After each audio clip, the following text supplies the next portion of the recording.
আসসালামু আলাইকুম প্রিয় দর্শক। এই যে দেখেন আমার এই যে পেঁপে গাছ টপ লেডি, এগুলা টপ লেডি পেঁপে গাছ। পেঁপে গাছে পানি কখন কিভাবে দিতে হয়, কারণ পানি বেশি দিলেও পেঁপে গাছের সমস্যা হয়, শিকড় পচে যাবে।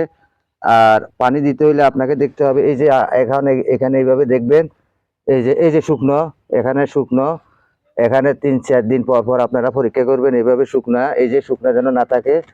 ঠিক এইভাবে আপনারা পেঁপে গাছে পানি দিতে হবে। পেঁপে গাছে এই যে আমি এখন দেখতেছি এগুলা শুকনা হয়ে রয়েছে, তাই পেঁপে গাছে আমি এখন পানি দিচ্ছি। এই 4 দিন পর পর আপনারা এইভাবে পানি দিবেন।